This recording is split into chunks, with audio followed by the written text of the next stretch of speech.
Hi guys. Today is Genesis 1 verses 24 through 27. So let me get Max to play here. And God said, "Let the earth bring forth the living creature after his kind, cattle and creeping thing, and beast of the earth after his kind." And it was so. And God made the beast of the earth after his kind, and cattle after their kind, and everything that creepeth upon the earth after his kind. And God saw that it was good.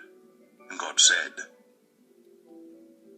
"Let us make man in our image, after our likeness, and let them have dominion over the fish of the sea, and over the fowl of the air, and over the cattle, and over all the earth, and over every creeping thing that creepeth upon the earth."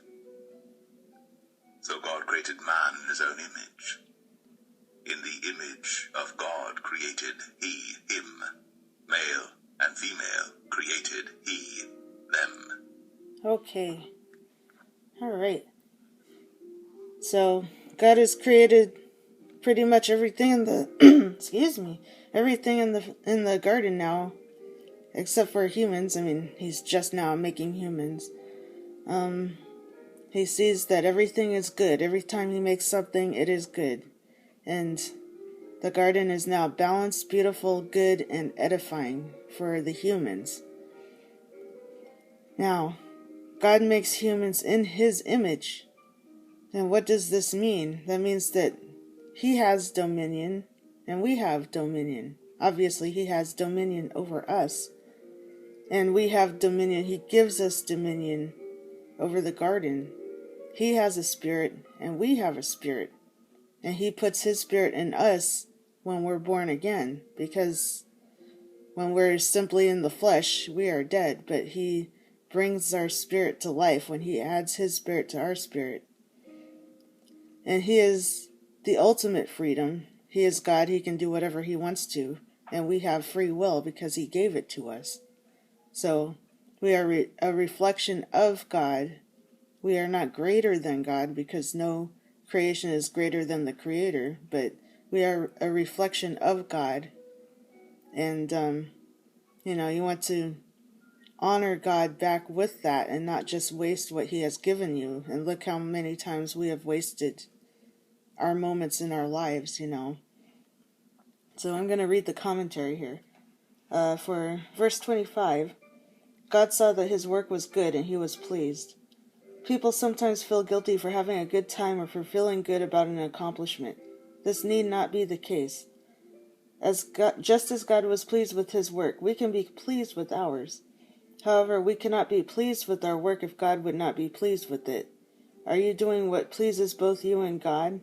And that just kind of brings to mind real quick. I was struggling when God first woke me up, like, what is pride? And I won't go into a big thing about it, but, you can appreciate good that happens, but you cannot have pride over yourself that just brings you higher than the Creator, and that's not allowed.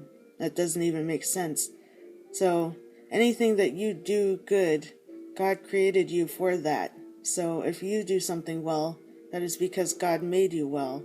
It can't be like, you drive a car and the car makes it over a distance and drives really smoothly and stuff, and the car is like, oh, I did great, I'm the best car ever. But really, it's the person who put the car together that, made it good. So it all goes back to who created us, which was God. So verse 26, why does God use the plural form, let us make man in our image? One view is that this is a reference to the Trinity. I don't know what other view there is of that. But God the Father, God the Son, and God the Holy Spirit. Another view is the plural wording used to denote majesty. Kings traditionally use the plural form in speaking of themselves. I wouldn't go with that one. Okay, and another one for 26. In what ways are we made in God's image? God obviously did not create us exactly like himself, especially in a physical sense. Instead, we are reflections of God's glory. God is sinless, eternal, and unlimited. Although we are given the potential to be sinless and eternal, we are also given the choice to fall short. We will never be totally like God because He is our supreme creator. Our best hope is to reflect His character out of love, patience, kindness, forgiveness, and faithfulness. Knowing that we were made in God's image and thus share many of His characteristics provide a solid base for self-worth. Human worth is not defined by possessions, achievements, physical attractiveness, or public acclaim. Instead, it comes from being made in God's image. Because we are like God, we can feel positive about ourselves. Knowing that you are a person of infinite worth gives you the freedom to love God, know Him personally, and make a valuable contribution to those around you. And for verse 27, God made both man and woman in His image. Neither man or woman was made more in the image of God than the other. From the beginning, the Bible places both man and woman at the pinnacle of creation. Neither sex is exalted and neither is depreciated. So, well, I agree with that. I did read these, but obviously I forgot them. I'm sorry that I've been missing in action, guys. I've been sick, and it's been an eventful week, so excuse me.